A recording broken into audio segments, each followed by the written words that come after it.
Let's talk here about Joel FITZGIBBON on his way out the door. He's got a warning for the Labor Party. If you go all in on climate, you're going to get exactly the same result you got in 2019, 2016, 2013 and 2010. You're going to be in trouble, okay? You either got to go cap in hand to the Greens or you're handed your backside by the current government. Anthony Albanese has said this week in both an opinion piece in The Australian and lots of other things that he thinks climate, not China, should be the heart of the focus between Australia and the United States. Roll the tape. Begin that by adopting net zero emissions by 2050, but we could do much more as well. Recognise that climate change is not just an environmental issue, it's an economic one in which we can transform our economy to create more jobs, to lower energy prices and to assist in high-value manufacturing. Now, Darrin, do you believe what Joel FITZGIBBON is saying out the door here, which is if you're going to double down on this stuff, great. Twitter's going to love you. Q&A will be the easiest ride of your life. They'll give you high fives on Radio National every morning, but you'll get exactly the same result as you've got multiple times now. Oh, look, I think he's onto something, and obviously he had a big scare in his seat at the most recent election where it was probably more One Nation gave a scare than the Nationals. I think they went from about 1 or 2% up to 21-ish on a primary and nearly stole the seat. So, look, Labor's got questions that it needs to ask, trying to marry up those two parts of its voter base.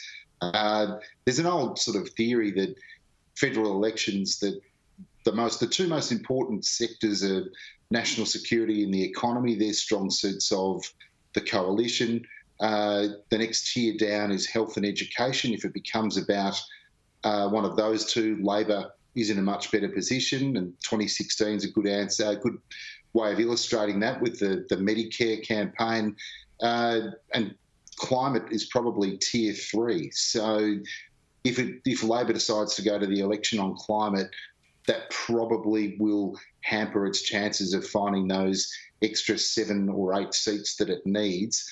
And it's going to be Queensland again. It's always Queensland. So the suite of policies they took to the most recent federal election didn't work. So they're going to have to come up with something that can work. Now, I mean, Christy, I'm not going to pretend as well that we don't have a scenario where net zero 2050 is going to be most likely the global agreements that'll be everywhere. Australia may not formalise that, but they've said, look, we'll get there, but we'll do it via technology, not taxes. Again, we keep thinking that this next election is just all about COVID management, borders and vaccines and all that stuff. The truth is that I think that still there are fundamentals here, right? What should the relationship be with the United States? About climate or about China? What should the climate policy be? Should it be technology or should it be a price on carbon? Because they have an ETS planned, set policy. That is going to be a difference. Look, Albo is running into danger here of trying to position himself as a globalist statesman on the world stage and ignoring the domestic needs and the domestic voting intentions of Australians. As Darrin said, Labor is in a bind trying to prosecute two messages to two parts of Australia.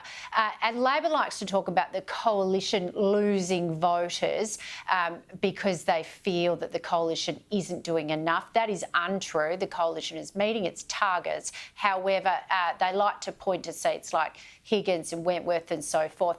But those voters will still vote Liberal and not Greens because they're worried about the damage Labor will do to the economy. That's the difference. Labor voters who don't see that Labor is virtue signalling enough to them on climate, they will vote Greens. Here's the fundamental challenge of Labor. Well, and as I showed you before, the analysis of the 2019 election, Anthony Green did it. I was reading it today. Yes, that's what I do with my days. 86% of Greens' preferences went to Labor, right? So we know that if you want to be hardcore on climate, you can vote Green. You'll end up with Labor anyway. The idea that Labor wants to fiddle around on the sides. Anyway, that's where they are. They're telling you up front. If you're one of these people sitting there going, oh, they're not conservative enough and they're not libertarian enough, the other mob's going to really be a big change for you, okay?